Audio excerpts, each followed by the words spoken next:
So, Paul, Wednesday night, very welcome result. Borrowing one of Clive's phrases, it was a bit shock and awe in the first few minutes. You really went for it. What does that mean? You really on the front foot. You really went for it right from the word. I've heard that. No, yeah, we did. That is, believe it or not, the aim in every game. But we were definitely front-footed. Scored an early goal. Scored a second goal very quickly after that as well. So we started the game very, very well. And continue. I mean, the report, I wasn't there, but the reports were played really, really well, controlled the game, controlled every aspect. You must have been very pleased with that one. Yeah, happy. I think we followed on from the Hornchurch performance. Very similar, but we scored a goal early, you know. I thought we were dominant, I thought we were physically good. Lots and lots of stuff pleased me that had come from the training ground that's, you know, finally getting through now, and players look like they enjoyed themselves, which is always a bonus. A couple of goals for Louis Dennis. He's in the right place at the right time, which is part of his, you know, his trademark, isn't it? But then he has to go off. What news of the injury that he's got? Yeah, it's just we're hour by hour really. We're sat here Friday afternoon now, and the team I haven't picked the team yet because not just Louis, we've got a couple of other struggling a little bit. So it's going to be a case. I said in my interview after the game Wednesday, we'll leave it as late as possible. We'll take everyone on the bus, leave it as late as possible, and pick a team that's fit, and hopefully can go and back up Wednesday night's performance. The same question we ask every week on the injured players. Any more news on Cody, on Nash? You say you've got another couple of doubtfuls? Yeah, so Cody started on the treadmill, very, very low impact, but he's had no reaction, so that's good news.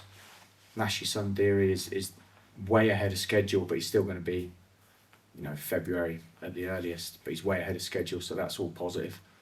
Louis Dennis is, you know, a doubt. Couple of other players as well are doubts. Not going to be long-term injuries at all, but the turnaround from Wednesday to Saturday is obviously very, very quick. So still, you know, 24 hours to go till kick-off, and you can heal a lot in 24 hours. With no Cody and possibly no Louis Dennis, Sonny Fish is really playing himself into the role. He seems to be growing into it, seems to be enjoying it more. There's a lot of responsibility on his shoulders though. It is, but that's what he's at the club for. You know, centre forward's always a focal point of any team, and that's what he's been brought into the club for. The plan was always to get him good minutes on Wednesday, but that came earlier because of Louis' injury, and then I think you could see the fatigue in him. You know, with 10 minutes to go, he'd run himself into the ground, so that's why it's the first time I've ever put a sub on and subbed him off. But it was purely for, you know, it wasn't tactical reasons. It was purely because he'd run his race, you know. So I thought he looked a handful at certain times as well. You can see the promise that he has got, and you can see the player that he's going to become. I think I agree. For a young lad, it's a lot of responsibility, but then that's football, isn't it? And yeah. you know, it's you get your chance, you take it, and that's how it works. I don't know how long it might be for Louis, but this is another question we ask you often, but are you looking to bring in, or do you think you've got enough in the squad to get through this? No, and it's the same answer. We're always looking to bring in, Guy, always. Getting centre forwards is extremely difficult, because if you've got a good one in the building that's playing, there's no point even asking. If you've got a good one in the building who's sub, I mean, I wouldn't let one of my centre forwards go out on loan if they were a regular sub. And then you've got one out the team, and that's very, you know, we've come close this week to a couple, but logistically, these are older players. Logistically, they'll go on loan to somewhere closer to their house. So it's very, very difficult. And if you're looking for a Cody Cook replacement, you're not getting one of those out of an academy. So it's choosing the right one, firstly, is difficult, and getting them here is even more difficult. So I've got full faith in Sonny Fish. Louis Dennis has done a great job up there. I'm hoping and praying Cody's not out for as long as we think he is, because I think it's that saying of you never know what you've got until you've lost it. You know, it's been a real bad blow for us losing Cody. We're navigating our way through it. But Sonny's coming back to fitness, and Sonny's a player I've got so much belief in. I've tried signing him for the last 3 years, so I'm looking forward to seeing what he can do if he's needed tomorrow. And the tough games keep coming away at Maidenhead. It's another one of those fixtures that we always kind of look for as milestones in the season. What are you expecting from that one? I went to watch them on Tuesday night. They were away at Tottenham, which is a very, very competitive game. I thought both teams were good. So I know exactly what's coming our way, but we're ready. We're looking forward to it. We've trained next to nothing yesterday. We've done a little bit today. So we'll concentrate on us and go there and see how we get on. You've played against or managed against Alan Devonshire a few times. I haven't. Have you not? No, I haven't. I haven't come across him personally, so I'm looking forward to it.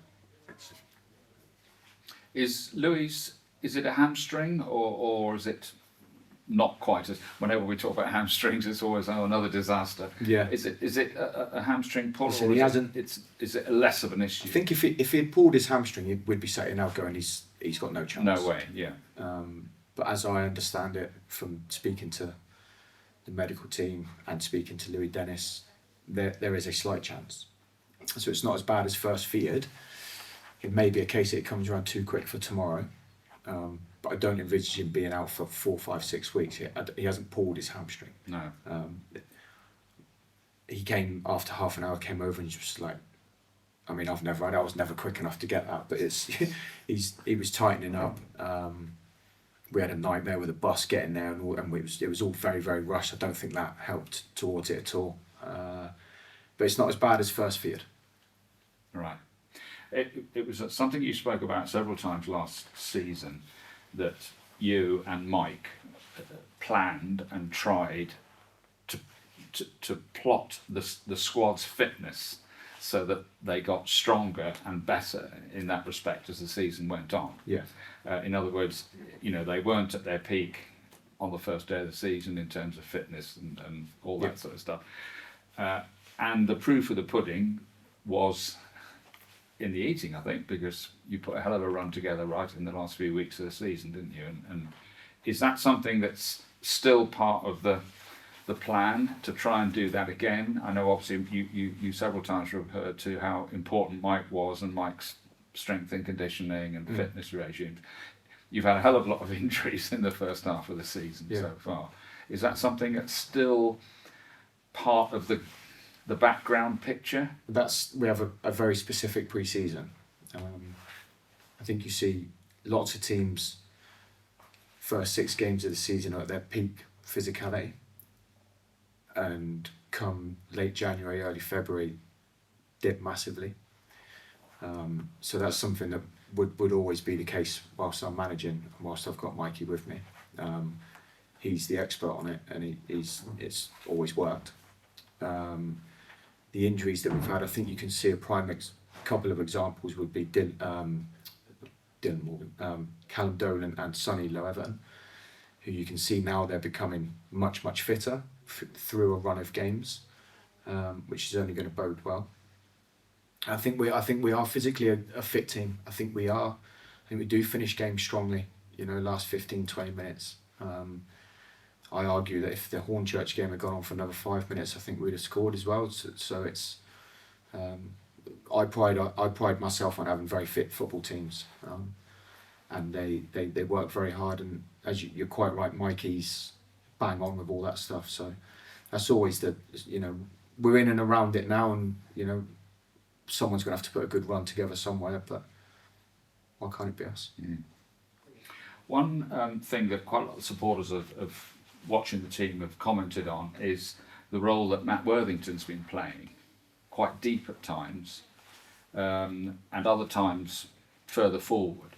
Is it game dependent, or in your mind is this part of a where he's playing? That's where you like him playing, and yeah. So was that always part of the plan? No, I know what you mean. We work on, without giving too much away, our starting formation. That formation changes so much throughout the game without me saying it. Players going into different positions. I don't think Worthy does play as a deep midfield player. He occasionally goes back in between the two centre backs. When he does that, it gives us control of the football, gives us control of the game. And when he does that, we keep the ball, and we need the football. We haven't got a target man, so we need the football. I think when he goes back there, I understand what fans are saying, but he'd only be back there for 15 seconds. Next thing, he's on the edge of the box. He's a number 8. He's a box-to-box midfield player. We haven't played with. Last year we played a lot with 1 sitter and 2 number 8s in front. Yeah. Yeah. This year we haven't played that once. So it's I don't want to sit here and patronise, but when he does that, our fullbacks go much higher. Our wide man comes. So it's all Rodri when he's fit does it for Man City non-stop.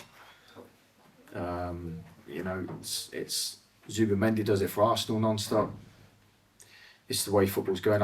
When he does it, it gives us massive control of the football. It gives us a control of the game. And allows other people to get into positions where you want them to. It does, yeah. Yeah. But Matt Worthington is not a sitting midfield player. No. What's Jordan Young's booking situation? Because apparently he got booked right at the end of the Hornchurch match. Hornchurch, yeah. Yeah. Is he? I mean, obviously he wasn't booked on Wednesday, so he's okay. Is he 4 or 3? He's on 4, right? And the when you get to 5, you get a 1-game ban. Yeah, like Ed Palmer did the other day. Yeah, and that finishes after the 19th league game, which is Worthing at home. Right. So he can't get booked. Well, he can, but he'll miss the next game. Fine. Thank you. Probably been a tough couple of weeks for you, I'm guessing. Fair bit of criticism, not always representative of the full fan base, but people have been having a go on social media, haven't they? Have you had this sort of situation before in your career, and how are you dealing with it? Well, first off, I don't read social media. So I've had, I don't even want to say tough times. I've had lots of moments in my career. Lots and lots, many. Always come through it. Because I'm a strong character and I keep my circle small. I know what I'm doing. I've got full belief in myself, full belief in the squad that I've assembled, and I don't let outside noise distract me.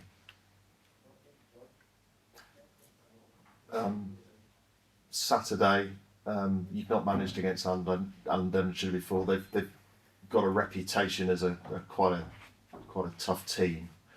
You're playing without a target man. Does that make it more difficult in a game like that? We haven't got one, so there's no point worrying about it, Clive.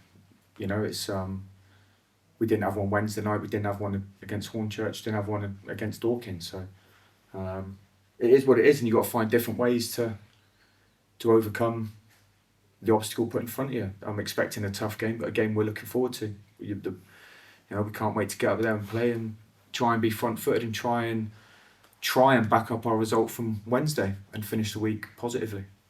The last one from me. You travelling up on the day, Saturday? We are, yeah. Yeah. Okay, thank you. Cheers. Wednesday was a very good bounce back after the Hornchurch result. Yeah. Although we lost the Hornchurch match, I think a lot of people in the ground thought it was the best game we've seen at Plainmoor this season. Mm-hmm. It doesn't help that you haven't got any points out of it. In some ways, can you come out of a game and take not more pluses, but is the whole point of playing well in a match like that against the side that's currently top of the table? Yeah. Did you walk away that night and start thinking about the Farnborough game in a more upbeat way than you might otherwise have done? Yeah. Yeah, it's very positive. It's it was a mix of emotions, wasn't it? You lose the game, so you're not happy, of course. But I thought the performance was excellent, and on another day we win the game. Yeah. Presumably that means you would have been really disappointed if you hadn't produced the performance on Wednesday. on the back of the previous Saturday. Of course, but you go into every game wanting to win it. Mm. You know, and that's no different. We needed to win it Wednesday night, and we did. Mm. But it's pressure of every game. It's just pressure's pressure. It's just, you know, you either let it affect you or you don't. You let outside noise affect you or you don't. You know what I would say in Clive's question. Obviously, there's been some criticism. You know, there's also been there's been way more goodwill and way more fans appreciating what we're doing and seeing how far we've come. And you know, it's too early in the season. I can sit here all day long and talk about it, but I don't really want to. It's just I thought the Hornchurch game was positive, Farnborough was positive, so it's positive. And we've got a grass pitch to play on Saturday. Don't think we're on AstroTurf until February, are we? Is that right? Oh. Don't think so. Yeah. And next, you've got a free week next week. And then the trophy. And then the trophy game. In that situation, if you've got a couple of people who are not 100%, but you know, you must have played with injuries many times in your career, with a free week and then a trophy match, might that guide your thinking of saying, come on, we need you out there today, blah, blah, blah? I think there's a case for when you play on a Wednesday night and you play again on the Saturday, you're going to be tired. You're going to be fatigued. You just got to get through it. It's just your job. Just you'll be fine. Don't overanalyze it. You know, all these players are suffering for they've played too many minutes. They've played every minute of every game when you was younger. Just you're going to be tired. You're going to be tired if you played on Tuesday night. You'd be tired tomorrow. Yeah. You're going to get tired in a game of football. Yeah. Just get on with it.